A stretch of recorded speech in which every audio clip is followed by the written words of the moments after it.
All right, so Mrs. Howell already did this and she said it was close enough. Obviously this wood is not going to look the same as that T111 when it gets painted, but it'll give us an idea so you guys can see it of the color scheme here.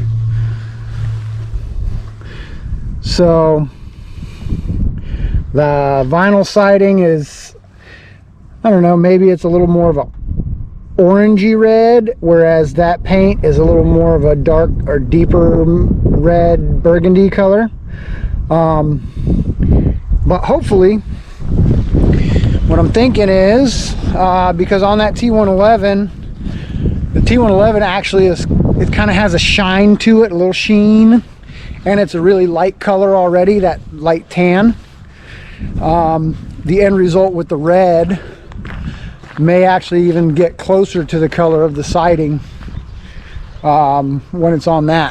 So Mrs. Howell is going to work on that today while I am working on some of the smaller detail things that are kind of one-person job. And then so that light goes right up to here, so I got to do that. And then this little triangle section up there, that's going to be the next part we'll work on.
All right, so now I'm a little bit PO'd, but lesson learned. Hopefully if anybody else there is watching it, they'll not make the same mistake I just made.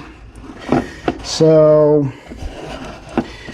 the little circle and rectangle section, I used the little angle grinder with a little cutoff wheel and just kind of scored around the outer edge, and then I took the hammer and tried to pop it out. Well, that was dumb because it's not a pop out, and when I hit it, it cracked. So that is not supposed to go that direction.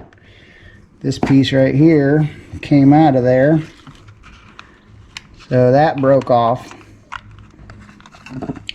And down on the bottom, that broke, cracked it right along that edge all the way around, not anywhere close to where that circle was. Bam! So there's the highly technical tools I'm going to use. Little piece of paneling wood that was cut out, what's remaining of some JB Weld, and a bent nail. If you don't have a bent nail, you can use a straight nail. It'll work just as good.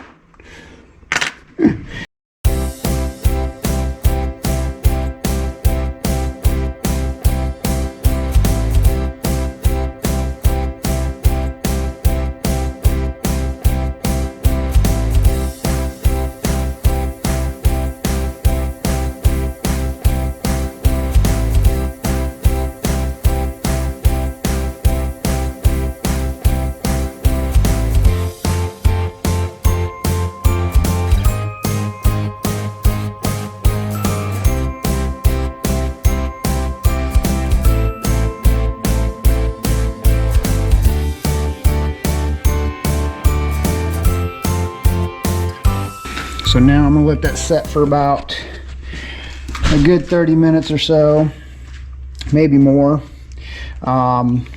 When this stuff here is nice and hard, then I'll know that it's done. So I'm going to press that in like that with my nails sticking up a little bit so I get an easy grip on it.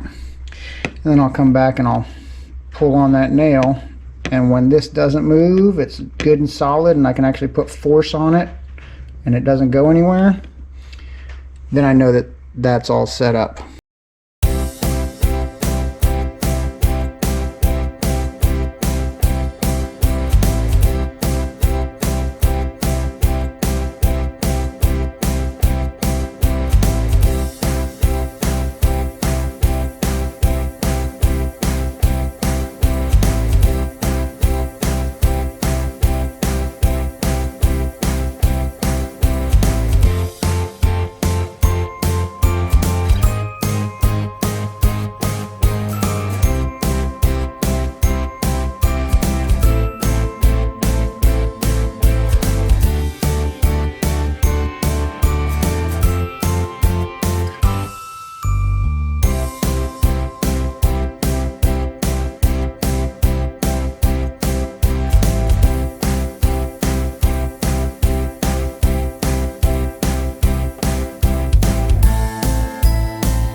Alright, so that was a pain, but let's see what Mrs. Howell's got going on. Still painting. Still painting, but it's looking good. I don't know what I'm going to do with this yet. Don't know. You can leave it bare or paint it white. No, white. No, not white. Red. No. Purple. I don't know yet. Alright, but I got this light back up. And, yeah. Not too shabby. It's kind of a pain. I ended up having to make adjustments multiple different ways, but got it done. So now that that's done, I think I want to move over to the other side of the house over there and work on that top sort of triangle section above the garage roof. Woo-hoo. All right, so that it's about lunchtime, and Mrs. Howell just finished up the painting under here. She said she's going to do a second coat. I think over here she didn't get around here with the second coat or something. I'm not sure, but it looks awesome. And I've been working on that section up there. I just cut this piece. That'll be that last one that's to the right side of the window there. And then by the time I'm done installing that, lunch should be heated up and ready to eat. And then after we're done eating, we'll get back to work. So there we go.